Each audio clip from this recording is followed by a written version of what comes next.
सर्वात आधी स्वागत आहे तुमचं माझ्या चॅनलवर। आज मी तुम्हाला आवळ्याची छान अशी रेसिपी बनवून दाखवणार आहे।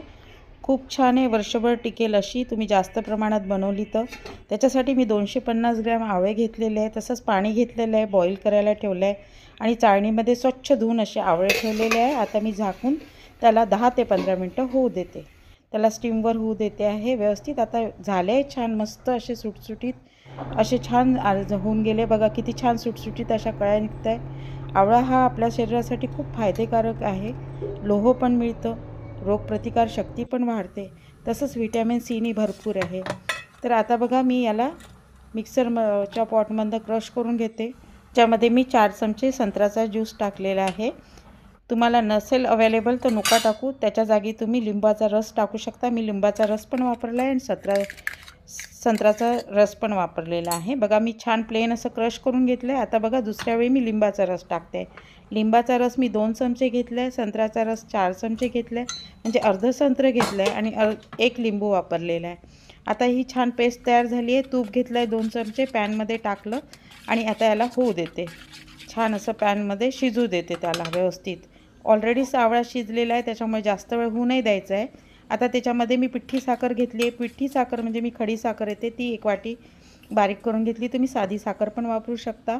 तसंच मी आता 1 वाटी गुळाची पावडर घेतलेली आहे। तुम्ही गूळ किसून पण घेऊ शकता आणि जर तुम्हाला गूळ नाही वापरायचा आहे तर साखरेचं प्रमाण वाढवायचं आहे तुम्हाला। त्याच्यामध्ये 1.25 वाट्या साखरेचं प्रमाण करावं लागेल तुम्हाला।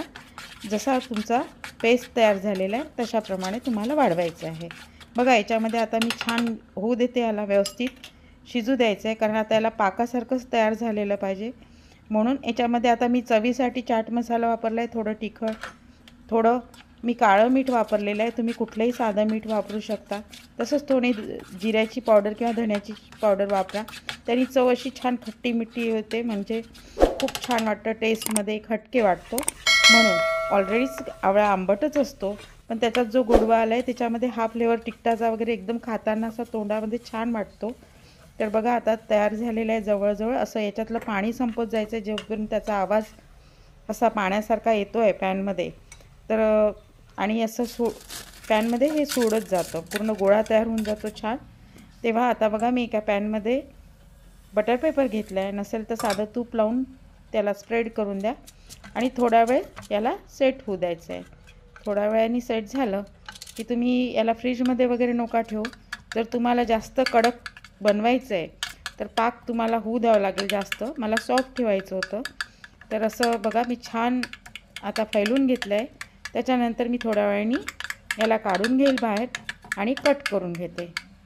असं छान फैलून घेतलं बघा।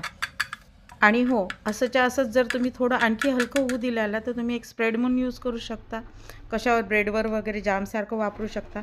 पण मला याचं तयार करायचं आहे, कँडी तयार करायची आहे, म्हणून मी याला थोडं कडक होऊ दिलं, जास्त वेळ होऊ दिलं। बघा आता छान काढून दाखवते तुम्हाला। थोडं खूप कडक नाही केलं, मीडियम ठेवलेलं आहे, अगदी सॉफ्ट असं।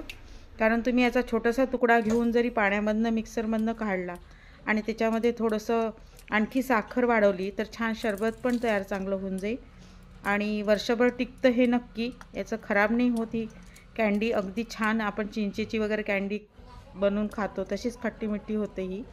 बघा किती छान आहे, छान असे तुकडे होतात आहे व्यवस्थित। याला मी पावडर साखरेतनंच काढते अशी, आणि पूर्णपणे वेगवेगळ्या आकाराचे करून ठेवू शकता तुम्हाला जसं हवं आहे। मी साधे गोळे करून घेते बॉलसारखे आणि त्याला साखरेमध्ये फिरून घेते, तुम्हाला जसा आकार हवा आहे तसा करू शकता, वळवू शकता। तर बघा किती छान तयार झालेलं आहे ना, मी असं छान साखरेतनं काढून घेते आणि तुम्हाला दाखवते किती व्यवस्थित झालेलं आहे। असं सुटसुटीत असं हाताला न चिपकणारं झालं आहे आणि खाताना एवढं भारी वाटतं ना, खरंच छान वाटतं, तोंडाला चव येऊन जाते। तुम्ही नक्की बघा आणि ही रेसिपी ट्राय करा, मला सांगा कशी वाटली। Thank you so much.